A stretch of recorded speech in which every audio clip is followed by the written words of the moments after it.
हवा एक काढ़ियो रखियारो रखियारो काढ़ियो हवा हल्दी हल्दो बाबू अब हलंदा से तो सही कश्मीर का मोटा है अब निंद्र पे करे न मां थोरो हेला हरू ना लाया तडी उथे इ त न उथदो अब एडो हारू जाइबो काड़े रहंदो असा रा मोत खूह डा मोते खू बाबा मोत जे खूह वो मां गरीब बाबा मुजी गाल त बुध न बाबा मुजी गाल बुध मोत जे खूह वो न मोत बेनजीर पार्क ते मेलो लगो आ उते मोत जे खूह हुंदो आ मां ओने घुमण वेंदुम शिकारपुर आरो बेनजीर पार्क आरो बाबा बेनजीर पार्क आरो मोत जो खूह हुंदो आ न उते उता ओडा वेंदो ये चो न ट्रजारी जो तो यार ट्रजारी जो तो पो हां हलंदा रे किरायो घणो वरदो वदा 300 हल खुदा जी का मार पोई 300 रुपया पेट में का फुरड़ी निकरई उहा भी दुनारी जाए ते जो बाबा वो ने करे उन तो दुन ते खुडकड़ो हुंदो आ सिधो थी वेंदो फुरड़ी निकरो दे अच्छा हां मुखे मन दुन फुरड़ी निकरे तोखे को कैंसर निकरे को बाईपास को छुतो कुतो कट लगई पोड सान 320 तुजी कुत्ता जो कट लगदा बाबा हाने तू किरायो बुधा हल मुसा मुनासिब बुधा गरीब मानू है मांजा डी बलोच सा राता मांजा हलंदा मां भी गरीब मानू सजोरी से तीन चीज हल तू बाबा हाने फाइनल किरायो बुधा घणो वडदे मके 300 रुपया लगदई हल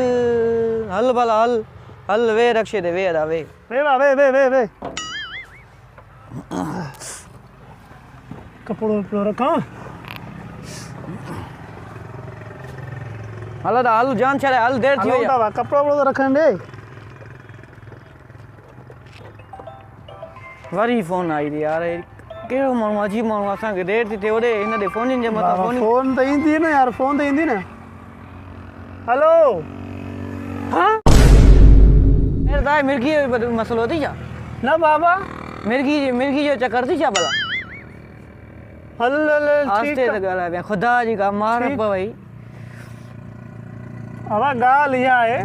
मिर्गी को झटको बटको ना आयो को दौरो ना है पर मुके टाकी लगा तेल वयो महंगो थी उन जी फोन आई बाबा हाने मां उन में छा के तू 300 रुपया गलायो गलायो मां वेही रे 500 रुपया किरायो लगंदू बाबा मां 500 रुपया ना मां जेके 300 गलाया थी वही दींदो मैं 400 रुपया 300 रुपया हुकूमत का मां जे पीजी आ हाने फोन बाबा हाने एकड़ो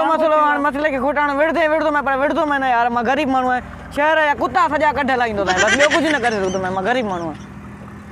विड़ी मां भी विड़दो मां विड़ी न सकदम पर मां सजे गोट या गडा कढ लाइंदो मैं तू गडा कढ लाइंदे तो मां उठ कढ लाइंदो बाबा हला नहीं कर जान छड़ा यार खुदा के मन असा के देर थी भैया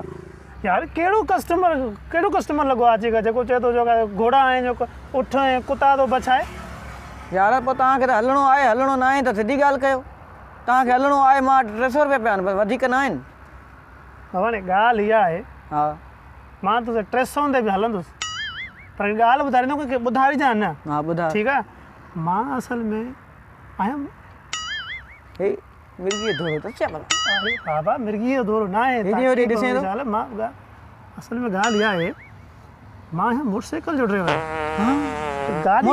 मोटरसाइकिल ड्राइवर हां पापा डिज मानू बुधंदा मां तेरो दफो चेंजी कढी है बस रोज ही करण चले बाबा मां नए ड्राइवर सा नया में तो बाबा माके बहुत हिंदो तमाम बहुत हिंदो ये ना काते गलती करे वही रे 300 रुपया बाबा 300 या 500 चोंदे भी मां ना जो मां वणा तो बस माके अगे में तो तू बुधाया ना मां नओ ड्राइवर आया साईं जो मसलो ना है चोको आलो ता 300 रुपया दी मां ना दी तो बाबा 300 रुपया ये ना सुबाने मुझे कावच में फोटो अची वने बाबा नए ड्राइवर मरियो मोदे खुद दे वयो ओते मरी वियो वन बाबा बे जी किची पे वनी खुदा के मन वन बाबा वन साईं एको मिनट बाबा हल हे भी हलियो वयो असाई 200 रुपया दीजो बाबा कुछ ता हलाए जो कुछ मां हलाइंदो यार ये न कयो बाबा मोटरसाइकिल जो मां ड्राइवर आया नहीं ठीक राख भी भजियो